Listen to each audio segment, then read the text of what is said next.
আমার খুব পছন্দের একটা হাদিস। আল্লাহর কাছে দোয়া করে আল্লাহ পাক যেন আমাকে এবং আপনাদের সবাইকে হাদিসটার উপর আমল করার তৌফিক দান করেন এবং এই হাদিসটা প্রচার করার তৌফিক দান করেন। সহিহ মুসলিমের 9 নম্বর হাদিস আর মিশকাতুল মাসাবিহ যে বইটা আছে এই বইটার 2 নম্বর হাদিস। হাদিসটার নাম হচ্ছে হাদিসে জিবরিল। হাদিসে জিবরিল বা জিব্রাইল যেটা আপনারা বলেন। রাসূলুল্লাহ সাল্লাল্লাহু আলাইহি ওয়াসাল্লাম, আমরা নবীর নাম শুনলে দরুদ পড়ব, তিনি একদিন মসজিদে ঠিক এভাবে বসেছিলেন আর তার আশপাশে সাহাবায়ে কেরাম রাদিয়াল্লাহু আনহু এভাবে ঘিরে ধরেছিলেন।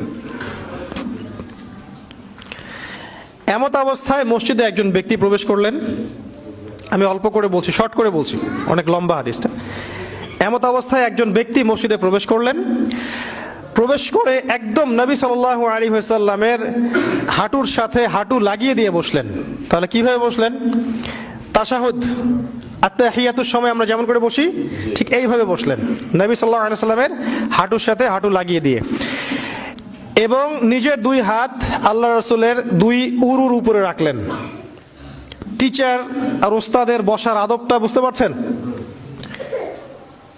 অবশ্য উনি বসে বলেন নাই রাসূল সাল্লাল্লাহু আলাইহি ওয়াসাল্লাম একটু তাকান, একটা ছবি তুলি, উনি এটা বলেননি। উনি গিয়ে বসলেন। আপনি গেলে কি করতেন? হুজুর একটু তাকান, আপনার ফোন নাম্বারটা একটু দেন হুজুর। এবার তাকে প্রশ্ন করছেন, ওই ব্যক্তি রাসূলুল্লাহ সাল্লাল্লাহু আলাইহি ওয়াসাল্লামকে প্রশ্ন করছেন, ইয়া মুহাম্মদ, বলছেন ইয়া মুহাম্মদ, হে মুহাম্মদ সাল্লাল্লাহু আলাইহি ওয়াসাল্লাম, আখবিরনি আনিল ইসলাম, আখবিরনি আনিল ইসলাম, আমাকে ইসলাম সম্পর্কে বলুন। জানতে এসেছেন, ইসলাম সম্পর্কে বলুন।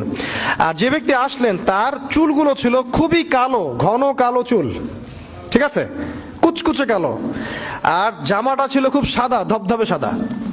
মানে সফর করে আসলে যে একটা চিহ্ন থাকে, এরকম কোনো চিহ্নই তার মধ্যে নাই।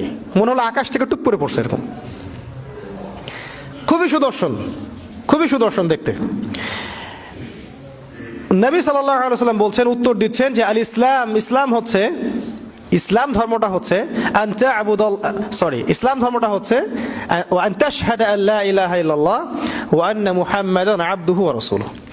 ইসলামের প্রথম বিষয়টা হচ্ছে তুমি আল্লাহ ছাড়া কারো ইবাদত করবে না এবং এই সাক্ষ্য দিবে যে আল্লাহ ছাড়া কোনো ইলাহ নাই আর মুহাম্মদ সাল্লাল্লাহু আলাইহি ওয়াসাল্লাম আল্লাহর বান্দা এবং রাসূল। এই সাক্ষ্যটাকে দিবে। মানে কি? মানে হচ্ছে তুমি আল্লাহর সাথে শিরক করতে পারবে না, আল্লাহর তাওহীদের উপর থাকতে হবে আর রাসূলুল্লাহ সাল্লাল্লাহু আলাইহি ওয়াসাল্লামের সুন্নাহর উপরে থাকতে হবে। এই হচ্ছে লা ইলাহা ইল্লাল্লাহ মুহাম্মাদুর রাসূলুল্লাহর সংক্ষিপ্ত কথা আর কি। আর কি আছে? ওয়ান তুকিমাস সালাহ, এবং তুমি সালাত কায়েম করবে, দৈনিক 5 ওয়াক্ত নামাজ আদায় করবে। 3 নাম্বার ওয়ান তুতিয়াজ যাকাত, এবং যাকাত তুমি প্রদান করবে। নিসাব পরিমাণ সম্পদ থাকলে প্রতি বছর যাকাত প্রদান করবে। ওয়া তাসুম রমাদান, এবং রমাদান মাসে তুমি রোজা রাখবে, সাওম পালন করবে।